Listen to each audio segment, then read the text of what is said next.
Si vous avez déjà porté attention à l'évolution des télés dans les dernières années, vous avez certainement remarqué une explosion dans les nomenclatures. Des 720p, 1080i, 1080p, les télé 4K. Et tous les modèles semblent vous vanter la résolution de cette télé-là. Aujourd'hui, on va parler de la résolution. C'est quoi? Qu'est-ce que ça vient faire dans un cours de physique? Et comment est-ce qu'on peut la calculer?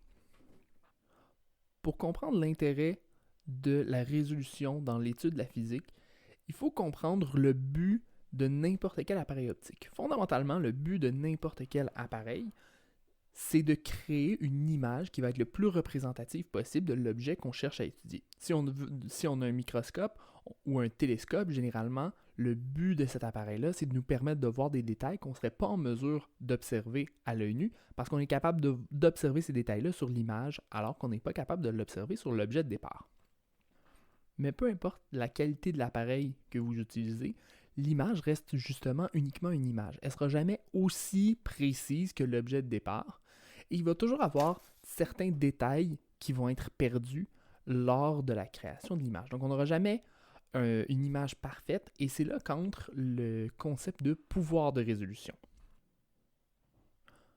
Le pouvoir de résolution d'un appareil, c'est la capacité de cet appareil-là à créer une image dont les détails vont être possibles d'être distingués les uns des autres.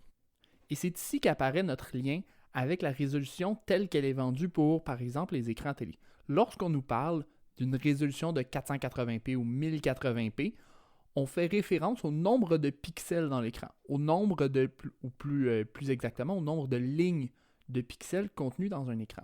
Plus le nombre de pixels est élevé dans une même image, plus on est en mesure de voir des petits détails. Si vous aviez très très peu de pixels, imaginez qu'on veut recréer l'image actuellement, mais avec seulement 10 lignes, ça devient à peu près impossible de distinguer qu'est-ce qu'il y a sur l'écran. A l'inverse, si on met énormément de lignes, ce qu'on va observer s'approche de l'image réelle de si vous étiez pour vrai devant moi en train de me regarder parler.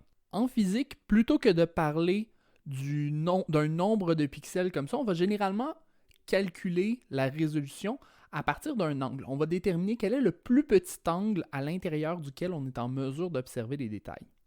Il va y avoir plusieurs facteurs qui vont pouvoir venir contribuer à ça. Notamment, est-ce qu'on a des aberrations dans nos lentilles? Est-ce qu'il y a de la poussière peut-être dans notre système? Est-ce qu'il y a plein d'effets qui peuvent venir contribuer?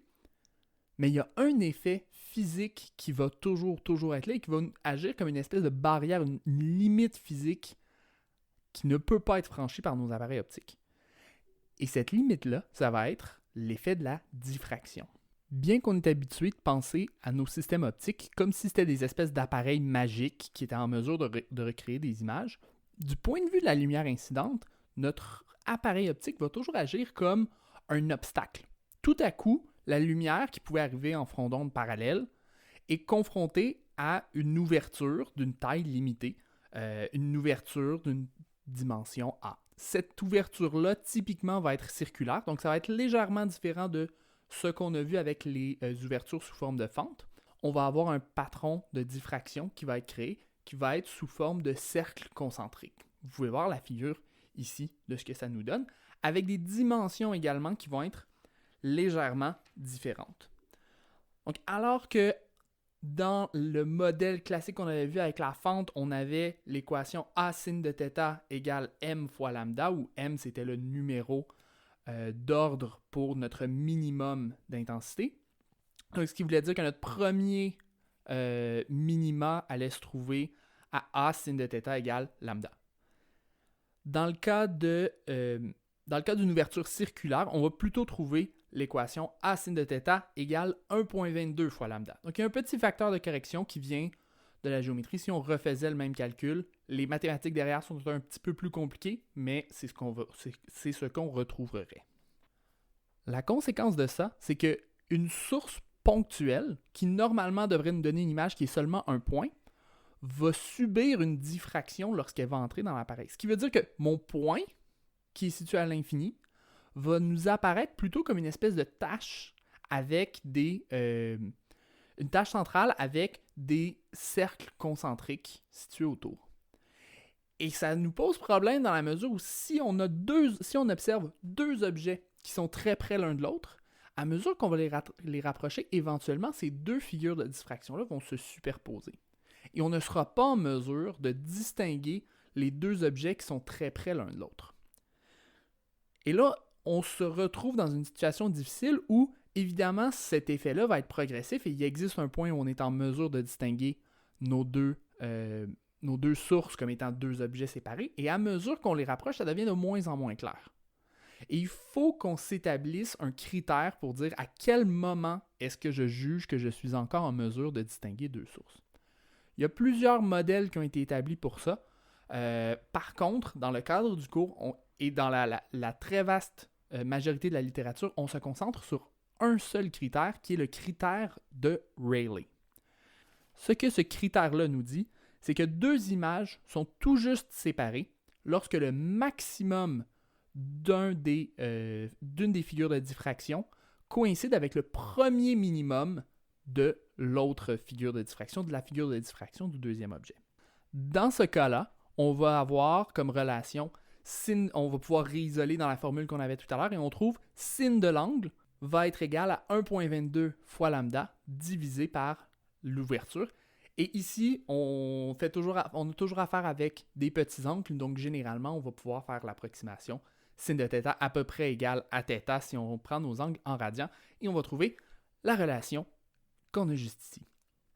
Donc, ce qui est à retenir ici, c'est que plus notre ouverture va être grande et plus notre résolution va être grande, plus notre ouverture est petite et plus notre résolution va être petite. Ce qui veut dire qu'un des facteurs limitants dans, par exemple, la fabrication d'un télescope, ça va être à quel point notre télescope est gros.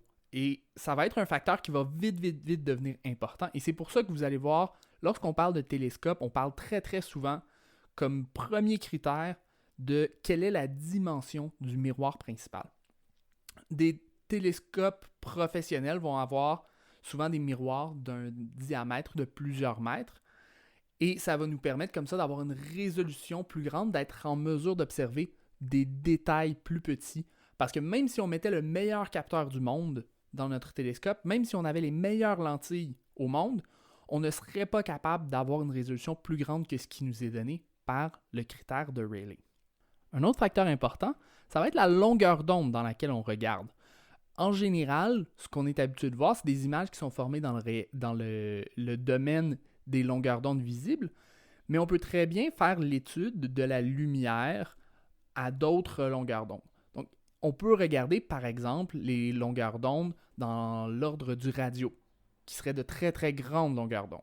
Mais à ce moment-là, on observe qu'un de nos problèmes, c'est que notre angle critique va devenir beaucoup plus grand. Donc, ce qui veut dire qu'on a une moins bonne résolution, on est moins en mesure d'observer de petits détails, et il va falloir trouver des solutions à ça. Et une des solutions qui a été apportée dans les dernières décennies, qui a vraiment révolutionné la façon dont on fait des observations, c'est le principe d'interférométrie. Donc, le facteur ici, notre facteur A, c'est normalement la largeur de l'ouverture de notre miroir. Mais dans certaines conditions, on peut trafiquer ça un petit peu. Et l'idée, c'est qu'on va aller essayer de se faire un gigantesque miroir. Donc, plutôt que de faire seulement un miroir à l'intérieur duquel on voit tout, on va créer un miroir virtuel en combinant plusieurs télescopes les uns avec les autres. Et si on fait de l'observation dans le radio, c'est souvent ce qui va être fait. On va combiner les images obtenues par plusieurs télescopes radio situés à plusieurs endroits différents. Et de cette façon-là, on est en mesure de se créer un espèce de télescope virtuel en combinant les images obtenues par plusieurs télescopes. Et de cette façon-là, on va obtenir une résolution beaucoup plus grande que ce qu'on aurait avec un seul télescope. Et notre facteur A qu'on a normalement dans notre équation pour le critère de Rayleigh, va être remplacé par la distance maximale entre nos télescopes. Donc de cette façon-là, on peut créer en théorie un télescope qui est aussi gros que la surface complète de la planète.